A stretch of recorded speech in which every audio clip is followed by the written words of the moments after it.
नमस्कार दोस्तों, मैं हूं सौरभ शर्मा। आप देख रहे हैं भारत 24। दोस्तों, एक फिल्म आ रही है दिल के बहुत करीब है। जो टॉपिक है वो दिल के बहुत करीब है। लेकिन स्टार्ट करने से पहले मैं इस गबरू गैंग के लिए कुछ कहना चाहूंगा। उड़ रहे हैं शहर में पतंग रंग रंग, उड़ रहे हैं शहर में पतंग रंग रंग, जगमगा उठा गगन। देखो भैया, पहली बार 70 mm पर आ गए हैं पतंगबाज।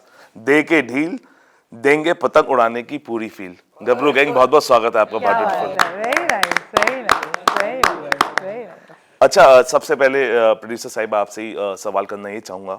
हम इसको, जो चीज़ ख़त्म हो चुकी है, हम उसको वापस लाने की एक जद्दोजहद में हैं कि ये जेनेक्स को समझ आए। कितनी अच्छी एक्सरसाइज भी है, कितना अच्छा हिंदुस्तान का एक फील है पतंग। लेकिन हम उस बारे में क्यों नहीं सोच पाते हैं, क्योंकि बायोपिक्स बनती है स्पोर्ट्स पे। क्या आपको कभी जहन में कोई एक ऐसा नाम आया जिसपे पतंगबाजी जिसने की हो, वर्ल्ड कप जिसने किया हो, उस पे पतंगबाजी पे वो इंसान जिस पे बायोपिक बनाई जाए?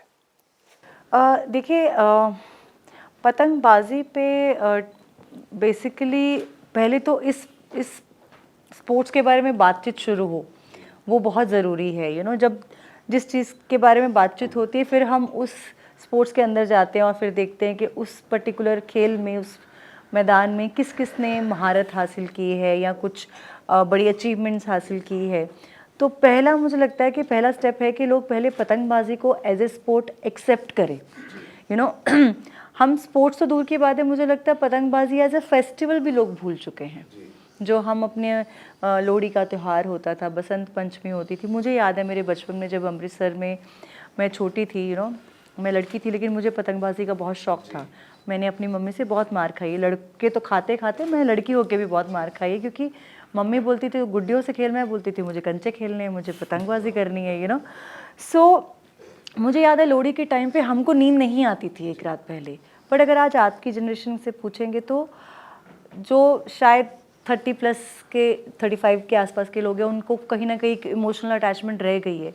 बट जो आजकल की हमारी जो, क्या बोलते हैं, वो जेनजी हैं, जो उनको तो कोई इमोशनल अटैचमेंट ही नहीं है। तो मुझे लगता है पहला स्टेप ये है कि पहले पतंगबाजी को वापस लोगों के जहन में लेके आया जाए।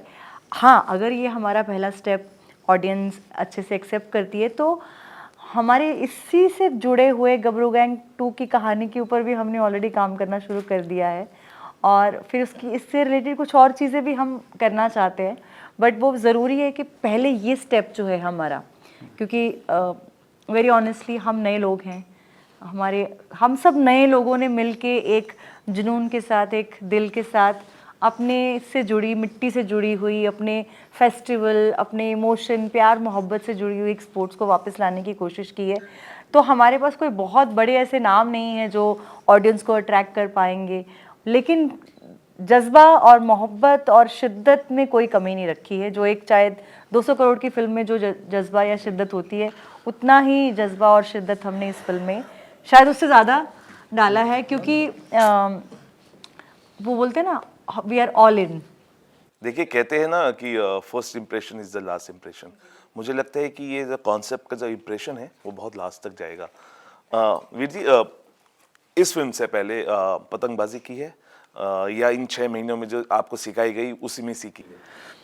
देखो जी, मेरा I have a very deep connection with kites. छत पे उड़ता रही है किसी के? मैं वही गल दस रहा है। I have a very deep connection with kites. I belong to a kite family. My dad, he is a world record holder in kites. He has made the smallest kite of the world that can pass through an eye of a needle. Yes. India Book of Records, Limca Book of Records, Drechen Foundation ਦੇ ਵਿੱਚ ਉਹਨਾਂ ਦਾ ਨਾਂ ਹੈਗਾ। ਫਿਰ ਉਹਨਾਂ ਨੇ ਆਪਣਾ ਹੀ record ਤੋੜਿਆ। ਉਹਨਾਂ ਨੇ ਦੁਨੀਆ ਦੀ ਸਭ ਤੋਂ ਛੋਟੀ ਚਰਖੜੀ ਬਣਾਈ। ਇਹ ਰਿਕਾਰਡ ਦਰਜ ਹੈਗਾ ਬੁੱਕਸ ਦੇ ਵਿੱਚ। ਉਹਨਾਂ ਨੂੰ ਪਤੰਗਬਾਜ਼ੀ ਦਾ ਬਹੁਤ ਸ਼ੌਂਕ ਸੀਗਾ, ਹੈ ਨਾ। ਅਤੇ ਉਹਨਾਂ ਨੂੰ ਦੇਖ ਦੇਖ ਕੇ ਉਹ ਮੇਰੇ ਵੀ ਜਿਹੜਾ ਸ਼ੌਂਕ ਜਨਰੇਟ ਹੋਇਆ। ਸੋ we've attended so many international kite festivals. I've been to China, I've been to Korea, I've been to Ahmedabad, Gujarat, been there in so many countries. So kite के साथ बहुत deep connection रहा है। So when the film came, so I think it's all about the manifestation कि वो dad ਨੂੰ ਸ਼ੌਂਕ ਸੀਗਾ। So the film came to me. So I was more than happy. तो मैनू कोई बहुत ज़्यादा एफर्ट्स नहीं करने पे कि किद्दां उड़ानी है, कन्नी किद्दां पानी है, की ओहदी ढील है। So I had that thing. So जितना मैं बेस्ट उसमें डाल सका, I think I poured my best in. चलिए, मेरा एक सवाल था, मुझे लगता है वो वाजिब आपसे ही होगा पूछना। 2011 में बनाया हुआ रिकॉर्ड क्यों हम अभी तक नहीं तोड़ पा रहे हैं? वो जब 12,350 पतंगे उड़ी थी, United nation relief and work agency ने जो एक 2011 में किया था, वो एक रिकॉर्ड बना था। 12,350 पतंगे एक साथ उड़ी थी। क्यों हम नहीं कर पा रहे हैं? क्यों रिकॉर्ड नहीं टूट पा रहा है? आई फील जो काइट है, जैसे कि अभी आरती जी ने बोला कि हम काइट से विद स्पैन ऑफ टाइम दूर होते जा रहे हैं, राइट। ਜਿਹੜੀ ਅੱਜ ਦੀ ਜਨਰੇਸ਼ਨ ਹੈ ਉਹਨਾਂ ਨੂੰ ਪਤਾ ਹੀ ਨਹੀਂ ਹੈ ਕਾਈਟ ਕੀ ਹੈਗਾ, ਹੈ ਨਾ। ਜਿਵੇਂ ਹੁਣ ਕ੍ਰਿਕਟ ਦੀ ਆਪਾਂ ਗੱਲ ਕਰਦੇ ਹਾਂ, ਕ੍ਰਿਕਟ ਇਜ਼ ਅ ਸਪੋਰਟ, ਬੱਚੇ ਨੂੰ ਪਤਾ ਹੈ ਵਾਟ ਇਜ਼ ਕ੍ਰਿਕਟ, ਉਹ ਸੋ ਵੀ ਰਿਹਾ ਹੋਏਗਾ and you tell him cricket खेलना, हाँ जी खेलना है ना। सो वो चीज़ वापस लानी is very important, because kite अगर हम थोड़ा सा पिछले टाइम में चले जाएं, kite has so many benefits. ਉਹਦੇ ਤੁਹਾਡੀ ਆਈ ਸਾਈਟ ਵੀਕ ਹੁੰਦੀ ਹੈ ਨਾ, ਤੁਹਾਡੀ ਬॉडी ਦੀ मूवमेंट्स ਹੁੰਦੀਆਂ, यू गेट सनलाइट। अगर आप किसी चीज़ से फिजिकली मेंटली दूर हो जाते हो, so it hampers your connect. Coming back to your point, वो जब आपका बेसिक कनेक्ट टूट जाता है ना कि यार जिमें हुण आपां sports they which cricket is the only sport जिसके लिए लोग पागल हैं। हॉकी भी है, फुटबॉल भी है, वॉलीबॉल भी है, but cricket is on top because उसको देखा वैसे जाता है। सो आई थिंक काइट को पहले उस नज़रिए से देखे जाना बहुत ज़रूरी है, which we are trying our level best from our film. कि वो there was a time parents बोलते थे बहुत हो गया हुण घर आ जा वापस। नाउ पेरेंट्स है तू जा घरों बाहर, सारा टाइम फोन च लगा है, वीडियो गेम, टीवी, लैपटॉप। सो वो time has changed. So I think वो पहले वाला टाइम वॉज मच बेटर। बीमारियां घट गई हैं, बीमारियां बढ़ गई हैं, है ना। अखां दी आईसाइट साडी 10 साल के बच्चे को ऐनक लग जाती है ना, आंखें दुखने लग जाती हैं। सो आई थिंक वो टाइम इज़ चेंजिंग। सो वो वापस टाइम अगर आएगा तो that will be more beneficial. So I think वो फिर रिकॉर्ड भी टूट जाएगा। अभिषेक जी, आपने भी, मुझे लगता है हम सब ने वो कहावत जो हमारे माता पिता बोलते थे, पढ़ोगे लिखोगे बनोगे नवाब, खेलोगे कूदोगे बनोगे खराब, मुझे लगता है वो चेंज हुई है। लेकिन आपको वो जनरेशन भी आपने चेंज होती हुई देखी होगी। अब घर में बैठ के जिस तरीके से मैं सवाल पूछा था कि अब हम फोन्स हैं, गैजेट्स हैं, उसमें कितना अट्रैक्ट कर पाएगी पतंगबाजी, और ये आपका कॉन्सेप्ट उन जेनजी को कितना इम्पैक्ट कर पाएगा? क्या वो घर से निकल के इस पतंगबाजी को अपनाएंगे? आपको लगता है कि मुझे देखो, एक फिल्म देख के मैंने अपनी ज़िंदगी में जो कुछ भी सीखा है वो फिल्मों से सीखा है। बहुत सारी बातें सीखी हैं। ऐसे ना डीजे ने कही है, कहता है ज़िंदगी जीने के 2 ही तरीके होते हैं, बोले या तो जो हो रहा है उसको होने दो, नहीं तो उठो और उसको चेंज करो। तो ऐसे कई डायलॉग है जिनसे मैंने आप तो मनोज वाजपेयी का भी एक डायलॉग का एग्जाम्पल देते हैं। सो मेरे डायरेक्टर ने वो पहल कर दी है, उसने उठ के उस चीज़ के बारे में कुछ किया है और एक फिल्म बनाई है, तो डेफिनेटली उससे लोगों को के अंदर बदलाव आएगा। पर असली बदलाव मुझे लगता है कि मैं बहुत छोटा सा, अब मैं अपने घरों में देखता हूँ, आसपास देखता हूँ, आदमी काम करके घर पे आता है थकार के, या कोई भी है, जब वो खुद ही फ़ोन पे लगे हुए हैं, एक छोटा सा बच्चा घूम रहा है घर में, वो ऐसे ऐसे ऐसे से देखता है, वो फ़ोन पे है, वो फ़ोन पे है, एवरीबडी इज़ बिजी। तो अब उसको अपनी स्क्रीन चाहिए, तो पहले तो आप फेंको। तो मुझे लगता है कि जो माँ बाप हैं या जो भी रिस्पॉन्सिबल लोग हैं, अगर वो स्क्रीन छोड़ेंगे, वो छत पे जाके पतंग पकड़ेंगे, तब जाके बच्चे पकड़ेंगे। हमें किसी ने सिखाया नहीं था, हमें इतना पता है कि हमारे चाचा चूचा छत पे मांझा पकड़े खड़े रहते थे, तो हम बस ऊपर जाते थे कि चाचा मुझे दे दे, मुझे दे। कहना ना बेटा कट जाएगी, छोड़ दे तू, बोला तू कटवा देगा। कई बार जब पतंग ऊपर स्थिर हो जाती थी तब वो डोर पकड़ा देते, ये ले पकड़ियो, मैं आता हूँ नीचे से, तो आराम से चाय चुए पी के वापस आ जाते थे। तो किसी भी बदलाव में मुझे ऐसा लगता है कि बच्चों का कोई दोष नहीं है, ठीक है ना। हम कह देते हैं आजकल के बच्चे, आजकल के, ऐसा कुछ नहीं है जी, ये हम कर रहे हैं, हम उनको वो चीज़ होने दे रहे हैं। We are not doing anything about it. So I think we should take the initiative.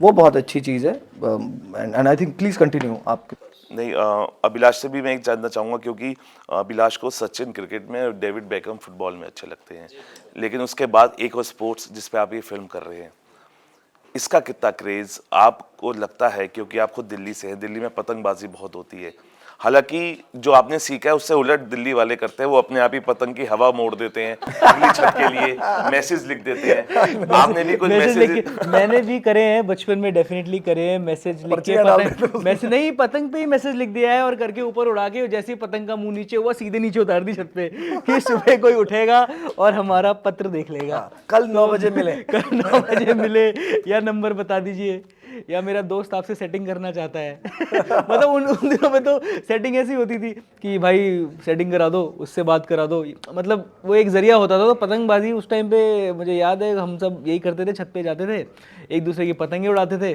किसी को परेशान करना है तो उसकी छत तक लेके जाते थे, अगर वो है तो उसके सर पे उतार देते थे। तो ये साहब, so many beautiful memories of my childhood. अच्छा, क्योंकि कभी पतंग भी नहीं होती थी, खत्म हो जाती थी, कभी किसी की पतंग लूटी हुई? पतंग लूटी है अखबारों से, और वो जो गली में भाग रहे हैं, गली उड़ते में हुए इसके भाग रहे हैं, साथ-साथ। लंगड़ बनाया हुआ है, किसी की पतंग उड़ी हुई है, बंदा आराम से पतंग उड़ा रहा है, कटने की देर नहीं है। कटना तो छोड़ो, हम काटेंगे। अच्छा, उसके बाद की कमेंट्री नहीं पूछेंगे हम। पत्थर बांध के, लंगर डाल के, उसकी पतंग हाथ में लेके, अब तो मेरी है ये। और यहाँ तक भी होता था, घर वाले पैसे तो देते नहीं थे, जैसा कि सभी कह रहे हैं कि इसको स्पोर्ट अभी तक नहीं मानते हैं। शायद हमारी पिक्चर के माध्यम से लोगों को समझ आएगा कि ये एक स्पोर्ट है, कि इसमें भी इतना इंटरेस्ट दिखाया जा सकता है बाकी स्पोर्ट्स के बकाए।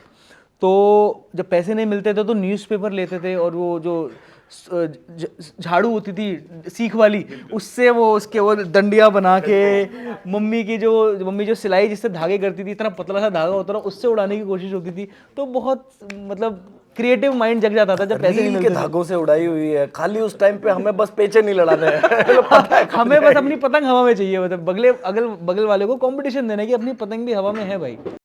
अच्छा, अभिषेक भाई, आपको लगता है, क्योंकि आपकी फिल्म का नाम गबरू गैंग है, मुझे लगता है कि जिस तरीके से हम कॉम्पिटिशन्स और स्पोर्ट्स की बात कर रहे हैं, क्या आपको लगता है स्कूल्स में भी एक नाम ही रख देना चाहिए, गबरू गैंग कंपटीशन?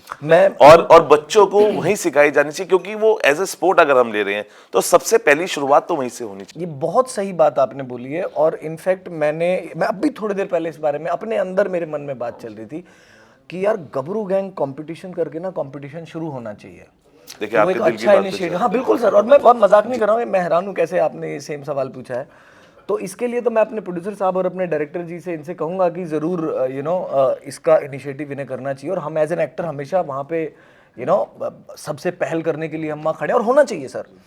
क्योंकि जब तक हम डोर नहीं पकड़ाएंगे, वो डोर चाहे पतंग की हो, संस्कारों की हो, या किसी भी ज्ञान की, किसी भी अच्छाई की हो, तब तक वो आगे नहीं बढ़ेगी। तो वो हमारी जिम्मेदारी है। अच्छा, एक चीज़ की और शुरुआत हो सकती है, अगर प्रोड्यूसर आप हैं, क्योंकि देखिए पैसा आप ही को लगाना है।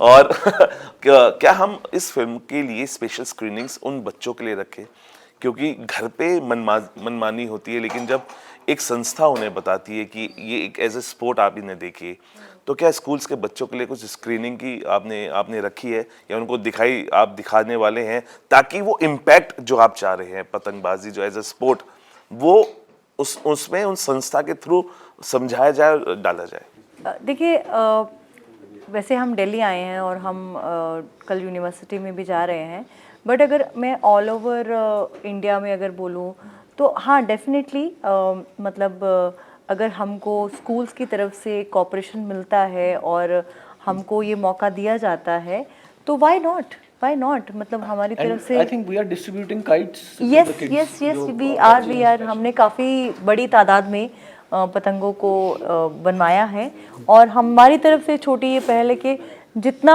हमसे हो सके हम करेंगे। ये कैसे ना, ये टू वे वो है, स्ट्रीट है, कि अगर हम वी आर रेडी, कि अगर हम इनफैक्ट अगर कोई सुन रहा है इस टाइम हमारी इस इंटरव्यू को, कोई स्कूल कॉलेज कोई चाहते हैं कि उनके वहाँ के बच्चों में, कहीं पे भी आपके गांव में है, कहीं पर भी हैं, आप चाहते हैं कि हम अपनी फिल्म की स्क्रीनिंग वहाँ पे करें तो प्लीज़ आप हमें अप्रोच कीजिए। हम डेफिनेटली इस इनिशिएटिव को हमारी तरफ से जो हो सकता है वी विल डेफिनेटली, बिकॉज हमारे लिए तो बहुत अच्छी बात होगी ना, जहाँ तक पतंग जाएगी उतनी दूर तक गबरू गैंग जाएगी। नहीं, मैं समझ गया, आप ये कहना चाहते हैं कि जो पतंग है उसको लव लेटर की तरह इस्तेमाल ना कीजिए, इसको उड़ाने का भी मजा लीजिए। एग्जैक्टली। अच्छा पारी, आपसे भी, क्योंकि आप खुद काइट फैमिली से, जैसे आपने जिक्र किया इस बात का, ऐसा नहीं है कि मोदी जी ने भी कभी प्रमोट नहीं किया, उनको भी हमने काइट उड़ाते हुए देखा है गुजरात में। बहुत सारे स्टार, हमने सलमान खान को उनके साथ काइट उड़ाते हुए देखा है, बहुत सारे स्टार्स ऐसे हैं जो हम दिखते हैं पतंग उड़ाते हुए, फिर भी क्यों ये नहीं आ पाती है? क्योंकि आपके वालिद साहब आपसे इतनी बातें करते होंगे, वो चीज़ कौन सी मिसिंग, कभी बताई उन्होंने कि ये चीज़ मिसिंग हो रही है? क्योंकि वो ज़्यादा बेटर समझ पाते हैं उस जनरेशंस को अलग अलग, क्योंकि उन्होंने देखा भी है। देखो जी, मुझे ऐसा लगता है कि जैसे जब फेस्टिवल होता है, तो फेस्टिवल अगर हम अहमदाबाद की बात करें, so I have been going to Ahmedabad from last 6-7 years, है ना। तो अहमदाबाद में एक बहुत बड़े लेवल का फेस्टिवल होता है। तो रिसेंटली देयर वर 67 कंट्रीज़, है ना। तो वो 7 दिन का फेस्टिवल है, बट अगर आप उसमें पार्टिसिपेशन देखो, जो वहाँ पे पार्टिसिपेंट्स लोग आते हैं, maximum people are 50 plus, 60 plus, 70 plus, 80 plus. उसका एक रीज़न है, उनके लिए काइट का जो पैशन है, वो सिर्फ पैशन बहुत बड़ी चीज़ होती है। मतलब उनके पास आई हैव सीन 10-10, 12-12, 15-15 लाख की पतंगें, जो कि अब 2-4-5 बंदे साथ में नहीं उड़ा सकते। You need 8 to 10 people to fly one kite. I think वो पैशन बहुत बड़ी चीज़ है, किसी भी चीज़ को आगे लेके आना। बाकी आई थिंक ये पेरेंट्स का भी फ़र्ज़ बनता है टू टेल देयर चिल्ड्रन कि ये करो, you know, they should force their children, they should tell them the importance, because वो पेरेंट्स से अगर आएगा तो बच्चे तो उसको फॉलो करेंगे। मैं ना यहाँ पे एक छोटी सी बीइंग अ गर्ल ना, मैं एक बहुत ही सिंपल वे में इसका एग्जांपल देती हूँ। कई बार क्या होता है ना, हमारे पास जब बहुत कपड़े हम खरीद लेते हैं ना, हम बहुत शॉपिंग कर लेते हैं, कई बार हमारी one of the best dress ना उन कपड़ों के पीछे छुप जाती है और हम भूल जाते हैं, और हम आगे पड़े हुए कपड़ों में से ही ना कपड़े सेलेक्ट करते रहते हैं, और अचानक किसी दिन हमारा मन करता है कि आज मुझे अपनी वार्डरोब को क्लीन करना है, और सडनली हमको हैरानी होती कि यार मेरी बेस्ट ड्रेस तो उसके पीछे पड़ी हुई थी। तो कई बार कुछ चीज़ों के बारे में बात करना, उन चीज़ों के बारे में ध्यान देना, तवज्जो देना, जब हम बंद कर देते हैं ना, तो हमें पता ही नहीं होता कि हमने एक बहुत अच्छी चीज़ को अपने से बहुत दूर कर लिया है। तो आजकल में भी शायद हम इतनी बाकी चीज़ों से आगे आ गए कि पतंग और पतंग की इम्पोर्टेंस हमसे कहीं ना कहीं, शायद जो पैशनेट लोग हैं भी, जिनको शायद पतंगबाजी का बहुत शौक भी रहा है, जैसे मैंने during making I have met so many people जिनको मैंने बोला कि मैं पतंग के ऊपर फिल्म बना रही हूँ, तो अरे यार क्या बात कर रही है यार, बड़ा मज़ा आता था। मैं लास्ट टाइम पतंग कब उड़ाई थी, बड़े साल हो गए यार। So we have forgotten. So शायद ये फिल्म के थ्रू आपको पहले वो याद आएगा कि मेरी बेस्ट ड्रेस ना मेरी अलमारी के पीछे छुप गई है, और फिर आप उसको पहनने का सोचो। बिल्कुल, पतंग is not a story, it's an emotion है। अभिषेक भाई, हम बड़े बड़े बिजनेसमैन, बड़े बड़े स्टार्स आईपीएल टीम खरीदते हैं, कबड्डी टीम ले रहे हैं, या बहुत सारी स्पोर्ट्स की टीम खरीद रहे हैं। उम्मीद है कि इस फिल्म के आने के बाद ऐसी टीम्स बनेंगी जिसको बड़े बड़े लोग ऑक्शन में करेंगे। मुझे लगता है आप लोगों के भी करोड़ में अगर जाएगी, बिकॉज ट्रेनिंग पूरी है। लेकिन ऑन अ गुड नोट, क्या ऐसा आपको लगता है कि बड़े बड़े लोगों को भी इसको बहुत सीरियसली लेना चाहिए और टीम्स बना के ऑक्शंस में उन टैलेंटेड लोगों को हिंदुस्तान से आगे लाना? मैं बहुत जोर से मन में बोल रहा हूँ क्या? मेरी सारी बातें तुम्हें कैसे सुनाई दे रही हैं? मेरे मन में ये चल रहा था कि पतंगबाजी के वजह से आप एक ना पीआर की जाती है, स्पोर्ट्स को भी आपको ना प्रमोशन करते हो, आप उस चीज़ को बढ़ावा देते हो। तो काइट्स को भी आप अगर as a it's cultural sports की तरह भी अगर आप उसको बढ़ावा देते हो और लोगों को उसमें आमंत्रित करते हो, सेलिब्रेट करते हो उसको, तो आई थिंक अपने आप उसमें लोग आने लगेंगे। उसके लिए कोई टीम खरीदने की भी ज़रूरत नहीं पड़ेगी, जज्बा इसमें इतना तगड़ा है। और मुझे लगता है जितने क्रिकेटर भी है ना, वो क्रिकेट खेलने से ज़्यादा मज़ा उनको शाम को पतंग उड़ाने में आता होगा। तो वो एक अलग ही रिलैक्सेशन है उसके अंदर। तो और ये ऑलरेडी स्पोर्ट्स है, कोई घोषित करने की ज़रूरत नहीं है इसको। हमारे हिंदुस्तान का बहुत पुराना, बहुत कल्चरल स्पोर्ट्स है ये, और ये हमारे खून में है। कोई ऐसा इंसान यहाँ नहीं बैठा है जिसने पतंग, और ये एक ऐसा स्पोर्ट है जो हर तरह का प्लेयर खेलना पसंद करेगा। फुटबॉलर हो, चाहे वो बैडमिंटन हो, चाहे जो भी हो, उसको पतंग उड़ाने का शौक जरूर होगा। 8 मैं कट कर रहा हूँ, 8 साल का बच्चा और 60 साल का चाचा अलग अलग छत पे पतंगबाजी कंपटीशन उनके बीच में चल रहा होगा। चाचा बोला आज मैं कट देनी है, बोला तो कट, मैं बताता हूँ तुझे। तो वो कंपटीशन, वो एक अलग ही वो आपको किसी और स्पोर्ट्स में देखने को नहीं मिलता। आखिरी 2 सवाल मैं करूंगा, एक आपसे, क्योंकि हम जिस तरीके से इतनी एनर्जेटिक वे में वी कॉल इट पतंगबाजी, आपको क्या लगता है, क्योंकि आप दिल्ली से हैं और आपने वो इमोशंस देखे हैं, जल्दी पूरी पूरी रात उसकी तैयारी करना, छत पे सुबह चढ़ जाना, कोई धूप नहीं, कोई बारिश नहीं, बारिश बंद होते ही फिर दोबारा चढ़ जाना, भूखे प्यासे रहना। हालांकि ये एक प्रेम है और एक इमोशंस है। कहीं ना कहीं जब बातें होती है, आप क्योंकि अब मुंबई ज़्यादा रहते हैं, वहाँ पे इमोशंस को मिस करते हैं, या आप 15 अगस्त पे फिर भी घर आके या किसी भी फॉर्म में जब भी पतंगबाजी होती है अभिलाष आते हैं और पतंगबाजी करते हैं? जी मैं आ तो नहीं पाया कभी 15 अगस्त पे उड़ाने के लिए पतंग। कभी किसी मोमेंट पे आया हूँ तो दोस्तों के साथ कर लिया है। जैसे कि दिल्ली में 15 अगस्त पे ज़्यादा पतंगे उड़ाई जाती हैं और हर स्टेट का अलग कल्चर है। बॉम्बे में मकर संक्रांति में बहुत ज़्यादा उड़ाई जाती है।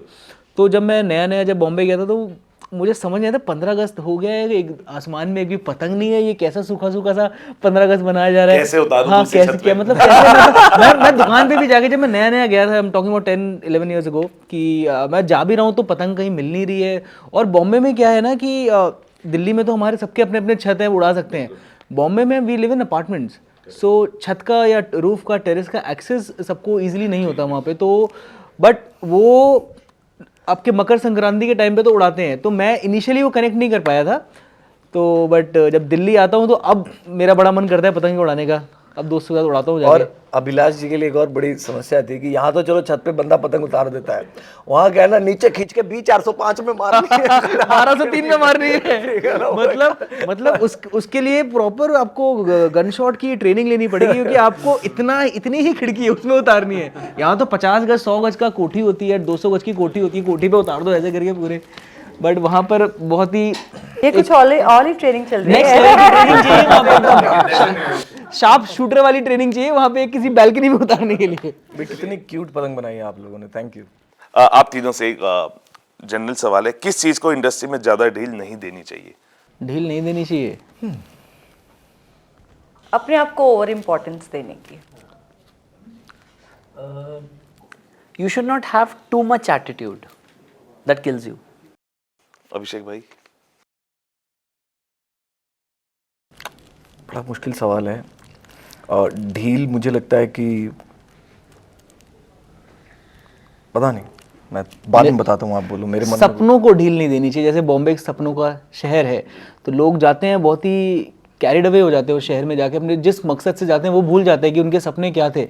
तो अपने सपनों को ढील मत दो, एकदम कस के अपने हाथ में मांझा पकड़ के रखो एकदम टाइट, की जब हवा का झोंका है तो एक बार में काट दो, मतलब मेक इट और ब्रेक इट कर दो। अपने खुद के अंदर जो एक डेविल होता है ना, उसको ढील नहीं देनी चाहिए। क्योंकि आप शो बिजनेस में हैं और आपके पास हमेशा हर समय चकाचौंध है, लेकिन इसका मतलब ये नहीं है कि आप उसमें बह जाएं और अपना किरदार खो दें, जो कि अक्सर हो जाता है। मैं बॉम्बे मैं हीरो बनने के लिए बॉम्बे गया, मैं हरियाणा से हूँ।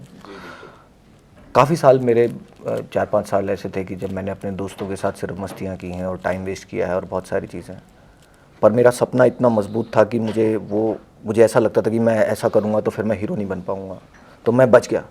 बट लेकिन मैंने बहुत सारे लोगों को बहुत सारी चीज़ों में ख़राब होते हुए देखा। तो मुझे लगता है कि वो एक चीज़ है जिसको कभी ढील नहीं देनी चाहिए, और फिल्म इंडस्ट्री में नहीं, कहीं पे भी। यहाँ से एक लास्ट सवाल, किसको लपेट के रखना चाहिए, किस चीज को? किसको लपेट के रखना चाहिए? अपने जज्बात अपने जज्बातों को लपेट के रखना चाहिए, एकदम फ्लो में सब में बह नहीं जाना चाहिए। तो वो बहुत ज़रूरी है। अपने इमोशंस और अपने जो इमोशन मेजरली अपने इमोशंस को पकड़ के रखना चाहिए। अभिषेक भाई? बाजी, किस चीज को लपेट के रखना चाहिए? आई थिंक जब आप एक शहर से बॉम्बे आते हो, आपके पेरेंट्स को आपसे बहुत उम्मीदें होती हैं। सो वो जो उम्मीद है वो बहुत बड़ी चीज़ है। सो जब आप वापस जाते हो, बहुत सारे लोग इसी चक्कर में वापस जा ही नहीं पाते कि नहीं यार कुछ बने नहीं तो अब लोग क्या बोलेंगे, गांव वाले क्या बोलेंगे। सो वो जिस उम्मीद से आप आते हो, वो उम्मीद आपके साथ रहनी चाहिए कि जब मैं वापस जाऊँगा तो क्या जवाब दूँगा।